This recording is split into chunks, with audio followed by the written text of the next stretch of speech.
Welcome to another episode of The Brand Called You, a podcast and podcast show that brings you leadership lessons, knowledge, experience, and wisdom from thousands of successful individuals from around the world. We are now in season 4 with over 1,300 videos that are viewed and heard around the world. I'm your host, Ashutosh Garg, and today I'm privileged to welcome a food guru from India, Mr. Manvir Singh Anand. Manvir, welcome to the show. It's a pleasure indeed, Ashutosh. Thank Thanks for having me here and Thank looking forward to a great conversation. Thank you. Manvir is the founder and CEO of Night Gourmet. He's a food business expert and he's an author.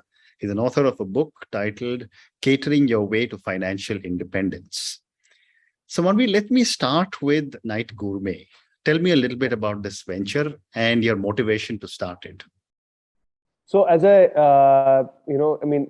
a standard across all my conversations. I always say life is what happens to you while you're busy planning other things. Correct. And that's essentially how I believe, Night Gourmet took shape because, way back when I started my consulting job, I was in Mammoth Consulting and I was really trying to figure out, I wanted to dabble across multiple spheres of the industry. Food was never even a part of the spectrum. Okay. But way back in 2013, I happened to start one of the first cloud kitchen businesses in the country called 9 Bites, which was a midnight delivery service. Now, we were able to scale that up. We sold the company to a private investor. And that's when I ended up thinking, what is it that we can do to actually, stay invested in the industry, which has given us a livelihood, and how is it that we can structure that to build a 100-year-old organization, the way we call it. Right. And that's where, we thought that probably building the B2B side of the business will be more, interesting. So what is Night Gourmet? That's how Night Gourmet was incepted, because the moment I sold 9 Bites, I went in for my culinary studies to London and came back to understand that probably this is a business which we can do. And that's how, Night Gourmet took shape. Today, we essentially are one of the partners to all your major sports leagues in the country. Out of the 9 sports leagues which happen in the country, 6 of them are done by us: IPL, ISL, Pro Kabaddi, Premier Badminton League, Okay. so on and so forth. And besides that, we have a very good portfolio of government, corporate, and sports events which we do all across the country, across 3 local offices, catering to over 1.35 million people as on date. And like I said, that's how Night Gourmet was incepted. But all of this was again, like I said, it was encountering the right chance, right opportunities, and listening to the heart sometimes, because it's always important to focus on these aspects. Yep. Amazing. And so when you say that you run so many different sports franchises, what exactly do you do? You run the kitchens? Do you do the planning? What exactly do you do? So when I say Night Gourmet as a company is to the DNA, we use a term called event hospitality, which is nothing but catering essentially. Okay. So the end-to-end catering aspect of an event is what we typically do. So if you look at a larger format event like a Pro Kabaddi League or an ISL, Indian Super League, now they have typically 3 scopes, which is the VIP lounges, the players catering. Then comes the crew catering, then comes the entire aspect of the general concessionaries for across the stadium and so on and so forth. So an entire stadium hospitality to probably a government event wherein which you have like 5,000, 10,000 people coming in together, or a marathon for that matter. Yeah. So we manage the catering catering side of the entire. So like you said, we manage the kitchens aspect essentially. Okay. Yeah. And when I was reading about you, you also have an incubation venture. Absolutely. Which has a plan to create 100,000 self-employed professionals in the food industry. Absolutely. Help me understand this dream that you have as a part of Night Gourmet. So, like I said, this is basically out of. So it's not Night Gourmet essentially. It's a company called TKG Ventures, what we had incepted in between the pandemic, and that was primarily because I personally, I think the time of the first wave of the pandemic, it was a very good learning and an inflection point for me of sorts, where in which I don't know what to do because, come to think of it, you run a brick and mortar business, large brick and mortar business yourself. But probably when everything comes to a lockdown, especially in the business of events, you're down to zero and you understand like how an operation and how a team works. So eventually, that was a very, very important point for me to reflect back and see what is it that we could do. And that's when the book actually came out.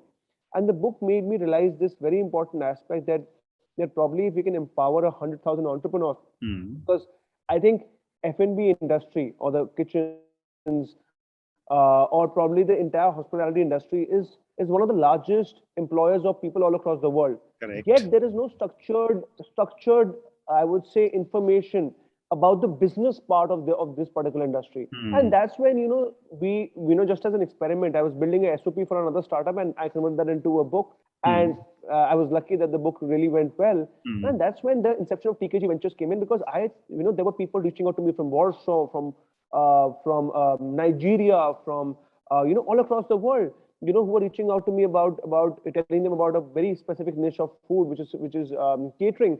So I bounced upon this opportunity that why not, try and incubate a lot of these entrepreneurs, who are looking at actually starting their business. And I believe F&B as an industry is one of the best self-employment, entrepreneurship opportunities currently available.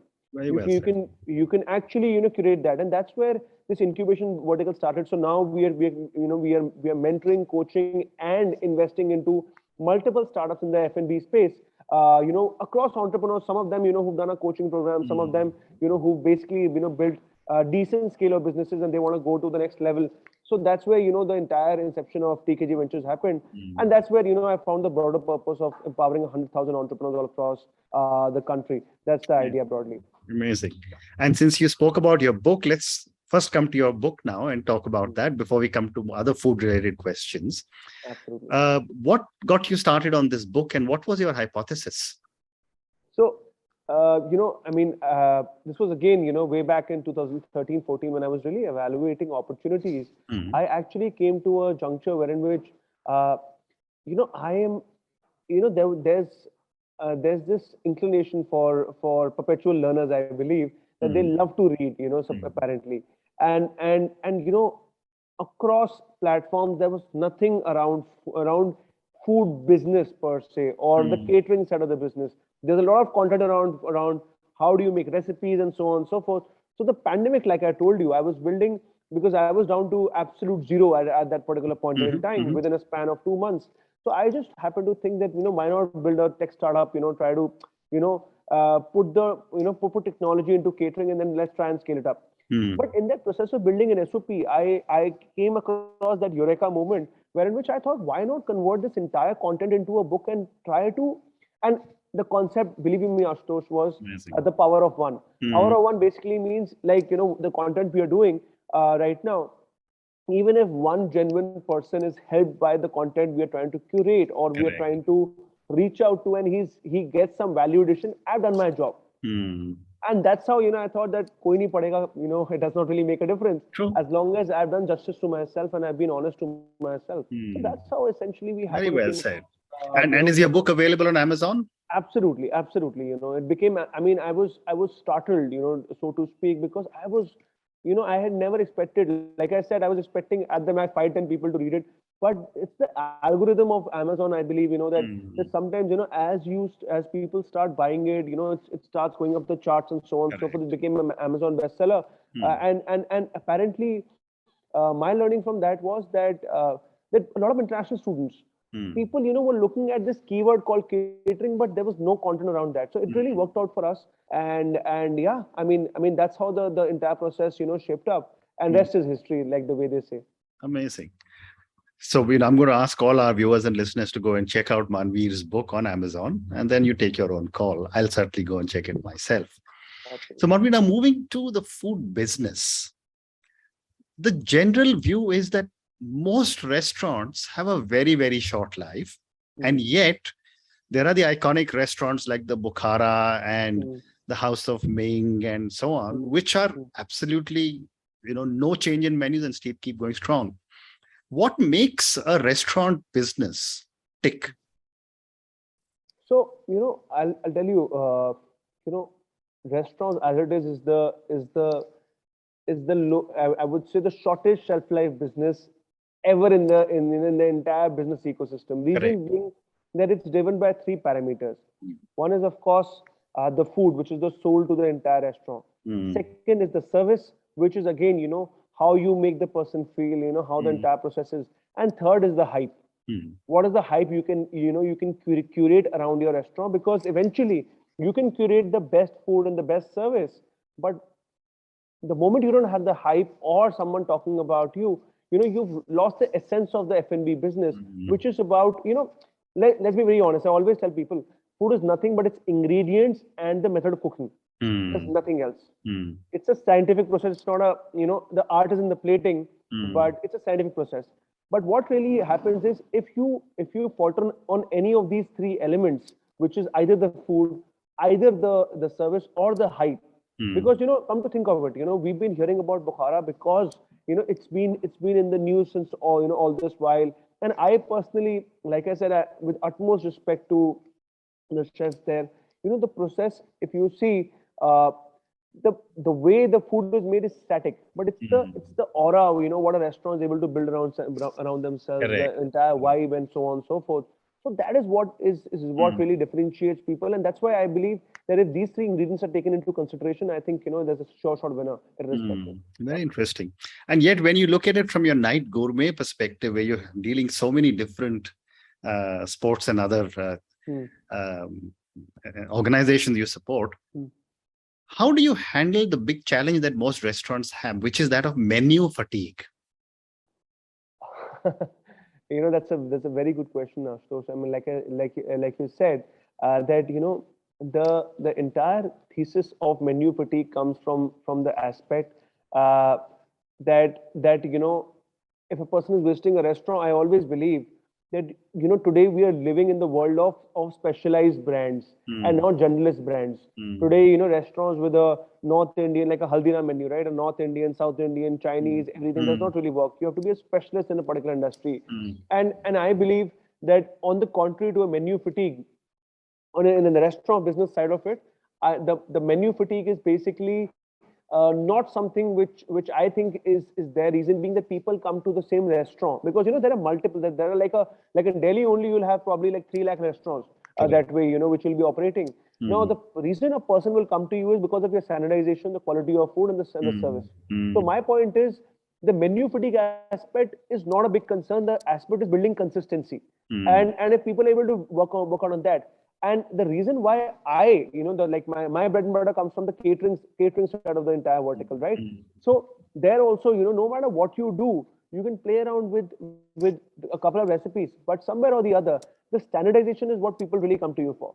So I think menu fatigue to an extent is not the concern in today's era because the supply is I won't say is much higher than the demand, but somewhere they are at a decent space, but if a restaurant can build consistency with their menu, that's what is the bigger concern to probably plug than the menu fatigue aspect. Yeah. Fascinating. And yet, Manvir, when you look at it in a country as diverse as ours, when it comes to food, the most popular foods are still a butter chicken, dal makhani and roti, or maybe a chow mein, which doesn't exist anywhere else in the world. Or maybe a dosa and one or two other South Indian dishes. So how do you, as someone who's so knowledgeable about food, bring in the different aspects of multiple cuisines of India to the Indian palate? And that's why, I think the better way to answer that is to talk about menu planning as such. Whenever we do thesis across our cohorts of entrepreneurs, I always tell them that a menu should typically comprise of 45 to 60% of the menu should be every time the conventional favorites. Because, if you want to be in business, so I'll talk to you about the cloud kitchen industry because that's where, I built very, very strong expertise. Now, if a person wants a butter chicken for that matter, he'll be going and searching butter chicken. So the keyword is really important. Correct. Some people try and play with the murg makhni, multiple other names. And that really does not work. But why I say 40 to 60% of the menu should be favorites because that is what gets people inside the restaurant. Correct. That probably, I mean, when you're thinking about going with your family, you have it in mind that today I want to have Indian or I want to have a Pan Asian. I don't want to have a mix of everything, right? So once you're able to do that, that's when once the person is inside the restaurant, that's when your team, your service team, or probably the way you're able to plug in your upsells, try and recommend 25 to 30% of the menu, the remaining menu, with newer items which you think will gain you recognition. You understand? Because that's how the entire thesis goes. Correct. That probably if you keep 30% of the menu for just experimentation, for making people try something new, there's a certain proportion of people who are willing to take that risk on you. Others, know that how a butter chicken tastes, and that's how they want to try it. That's how it Very interesting. typically Very works. interesting. So, Manvir, I was asking you a question, which is that, since you have so much expertise in the cloud space, how has the pandemic and deliver to everyone's home, how has that impacted the food business? So the way I look at it, the market is expanded. And when a lot of people tell me that the cloud kitchen industry has been probably eating up the dine-in space, today we are sitting in a post-pandemic era wherein which there's a lot of revenge dining out happening. And I think if you look at the entire food the eat out market, contrary to the eat in market, the entire. So what has happened is that the proportion, like earlier cloud kind of an industry, I'm talking about pre-pandemic. Right now, a Red Sea report says that this might typically be like a 5.5-6,000 crore kind of a market, by 2024.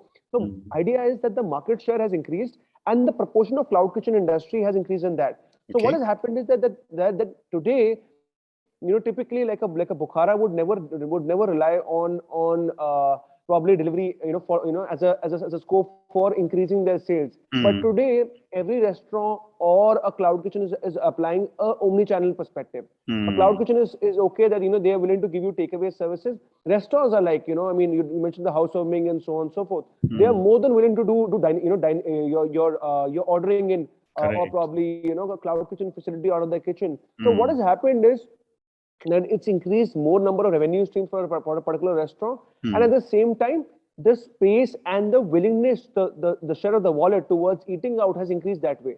So overall, if you see, the market has increased, and that's the good part about the entire spectrum, apparently. Wonderful. I have time for two more questions for you, Manvir. Sure. My next question is: are Indians experimenting more with their food now?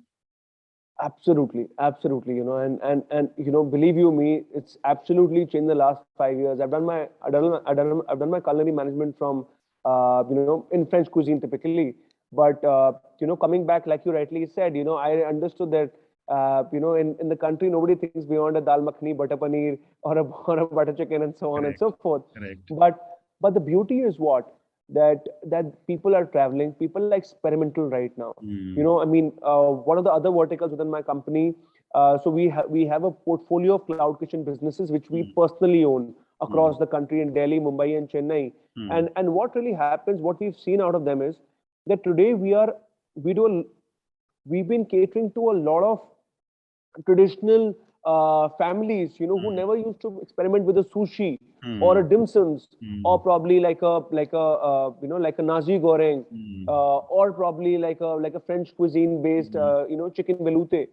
All of those recipes people are experimenting. Why? Because somewhere it's about a FOMO, wherein which people think that if the other person is having it, why not? I should probably be able to speak about it. Second is being genuinely experimental and understanding that cuisine in itself is much beyond sticking to the staples. And that's where I think the Gen Z aspect has really worked out in influencing. Third is the most important aspect. I think there's a massive contribution of the food blogging community. You just mentioned about Chingari, you mentioned about a lot of other platforms. Now, all these platforms have gone ahead and tried to educate the consumer in a way that today, they are so demanding that nobody talks to you about doing a vanilla buffet for them. They want to do experimental food. They want to do plated food, which is like Michelin star plated food. And they want to go really out of the box when they want to look at food. So I think these three factors have really influenced the entire food business ecosystem, and people have become, like I said, it's not only in India, it's all across the world. I think with the entire content creation aspect, the space has really expanded and people are really becoming experimental that way. Incredible. Manvir, last question to you, and this for the many people who would listen to our conversation. What would you say are 3 lessons you would like our viewers and listeners to take away from your own culinary journey from Night Gourmet and from our conversation? Get it. So, so the first lesson would be that never take yourself too seriously, Okay. because sometimes or the other, you get opportunities, which you think might not be aligned to you, with your immediate goals.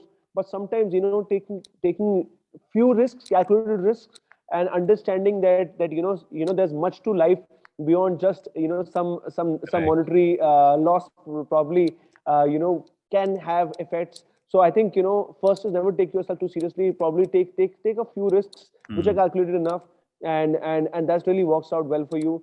Second aspect is be very authentic in Mm. relationships. Eventually, Yeah. we are not in, and I always believe, Astosh, and that's something I think you would also resonate with.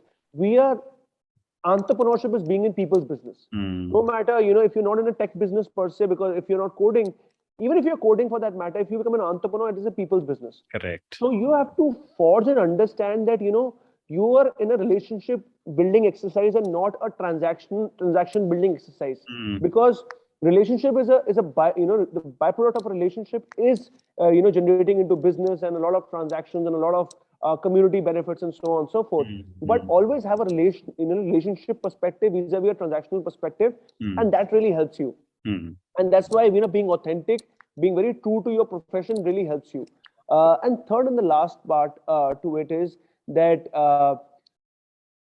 give back Mm. to the community, because Yeah. sometimes it's not really about and I'm not very old in the spectrum, but what I can say is that what I've understood is that in today's time, every 7 to 8 years or 10 years, the entire generation is changing. There's a Mm. generational shift in the kind of way we are consuming content, to the way our habits are changing. Probably nobody had thought about a ride hailing app way back in 2015. Correct. Today it's like oxygen to us, right? Correct. So Correct. so apparently, idea is to learn, to unlearn, and then whatever you have learned across the time, try and give that back. Mm. Because that entire process of wisdom versus the new age energy, that Mm. if combines together, you build collaboration, and that's where giving back is not a one-way thing from your side. It's always a two-way thing, and that's where it's starting point for a lot of collaborations coming Mm. your way. Mm. Mm. So being open to learning and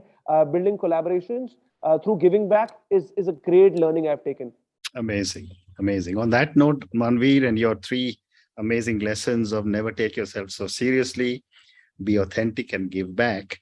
Thank you so much for talking to me at so much length about your journey with Night Gourmet, about your dream to make 100,000 self-employed professionals. Thank you also for speaking to me about your book, Catering Your Way to Financial Independence. And thank you for speaking to me about food and all the amazing intricacies there are in food, something that we all love. Thank you for speaking to me again. Absolutely, it's been a pleasure for me, and like I said, hoping that this adds value to the community. And if there's anything which I can do, happy to touch base and take it forward. Yeah. Thank you so much. Wonderful. Thank you for listening to the Brand Called You videocast and podcast, a platform that brings you knowledge, experience, and wisdom of hundreds of successful individuals from around the world. Do visit our website www.tbcy.in to watch and listen to the stories of many more individuals.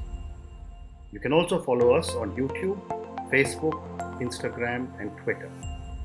Just search for the Brand Called You.